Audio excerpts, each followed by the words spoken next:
وسلم على سيدنا محمد مفتاح باب رحمة الله عدد ما في علم الله صلاة وسلاما دائمين بدوام ملك الله وعلى آله وصحبه اللهم صل على سيدنا محمد صلاة تفتح بها لنا فتوح العارفين وتفقهنا بها في الدين وعلى آله وصحبه. Assalamualaikum warahmatullahi wabarakatuh.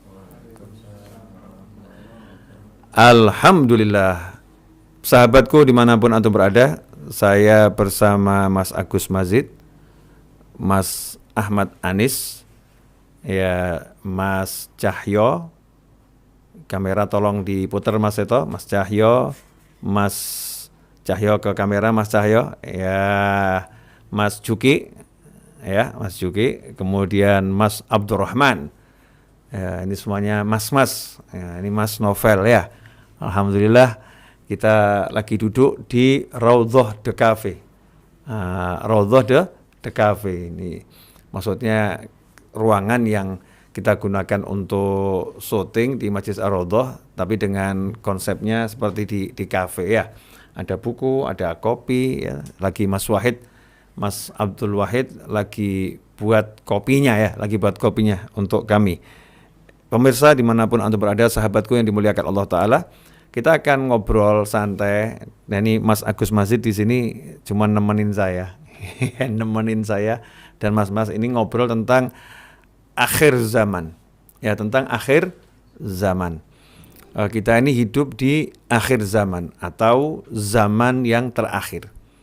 Jadi manusia itu ada perjalanan waktu dari mulai Nabi Adam alaihissalam diturunkan ke muka bumi sampai nanti hari kiamat, maka perjalanan waktu di dunia ini kita berada pada ujungnya. Ya, kita berada pada ujungnya, maka disebut di akhir zaman. Nah, akhir zaman itu banyak sekali peristiwa-peristiwa yang akan terjadi di akhir zaman, ya, banyak sekali. Dan salah satunya adalah di akhir zaman perjalanan waktu itu menjadi terasa sangat cepat. Jadi waktunya sama 24 jam, ya jamnya ya sama 1 jam 60 menit, sama persis, nggak pernah berubah, tetapi rasanya itu cepatnya luar biasa dan itu tidak bisa dipungkiri, semua orang akan merasakannya. Dalam sebuah hadis Rasul menyatakan SAW yang artinya nanti di akhir zaman kalau kiamat sudah dekat ya, salah satu tanda-tanda datangnya kiamat adalah waktu 1 tahun itu terasa seperti 1 bulan. Nah, 1 bulan seperti 1 Jum'ah, 1 pekan. 1 Jum'ah seperti 1 hari.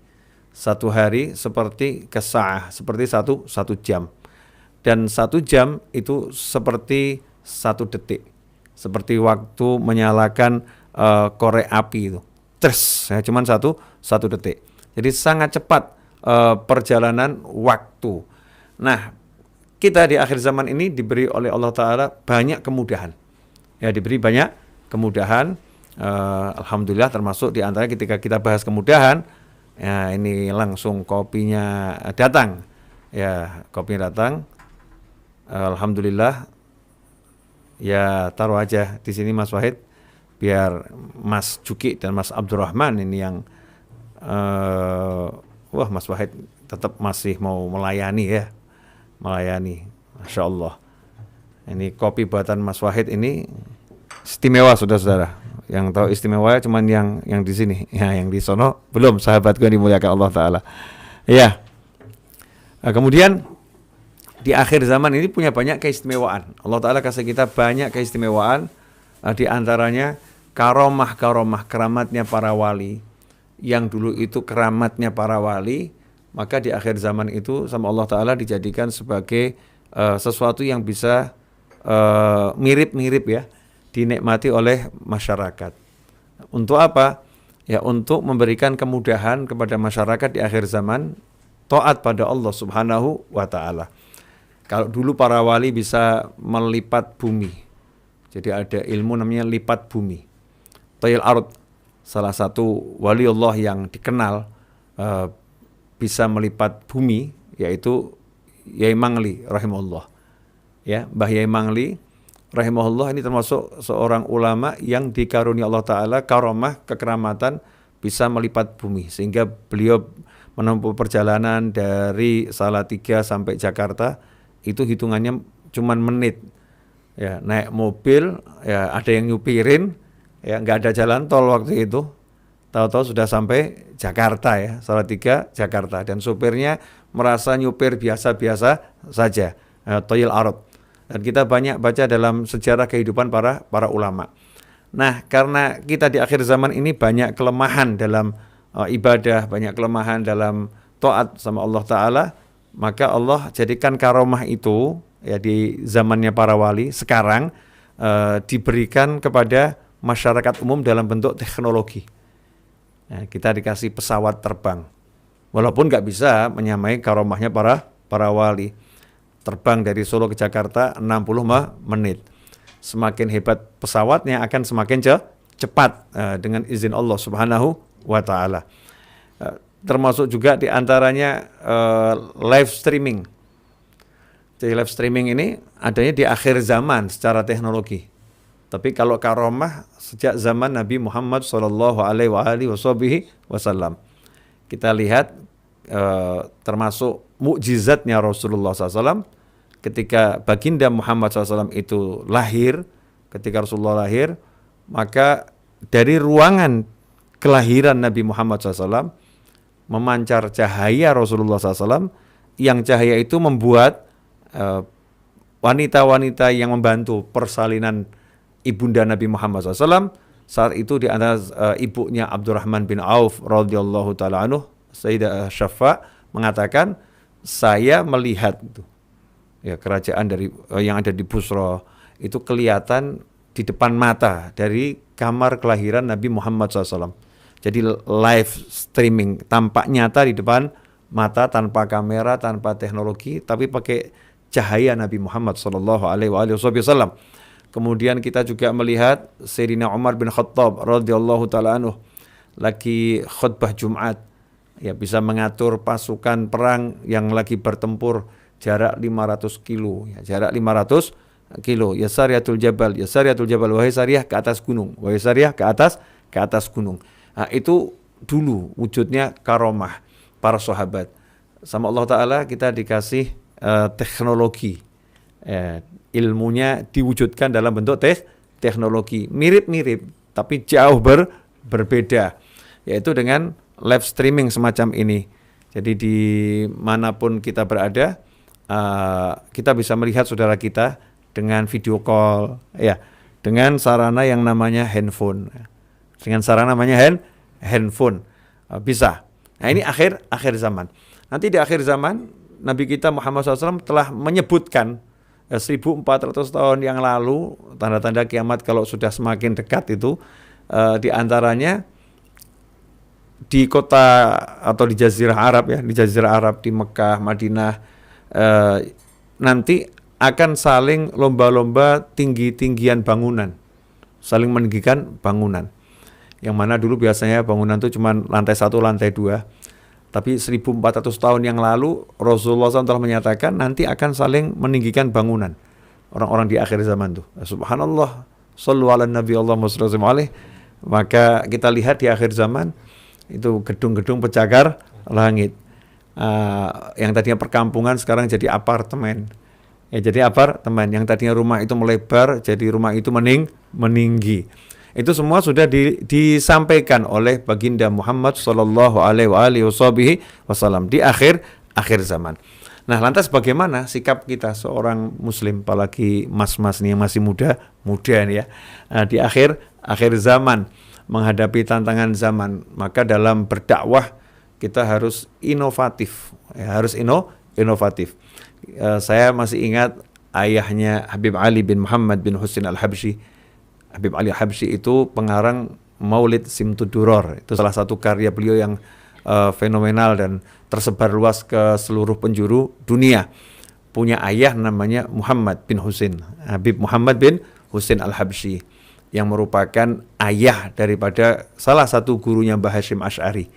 Ya, ayah daripada salah satu gurunya, Khalil Al-Bangkalani, yaitu ayah dari Habib Husin bin Muhammad bin Husain Al-Habsyi. Ini Habib Muhammad bin Husain Al-Habsyi. Beliau seorang pendakwah, dai, alim, ulama, muftil haramain. Tapi ketika berdakwah itu inovatif. Ya, sangat indah dakwahnya.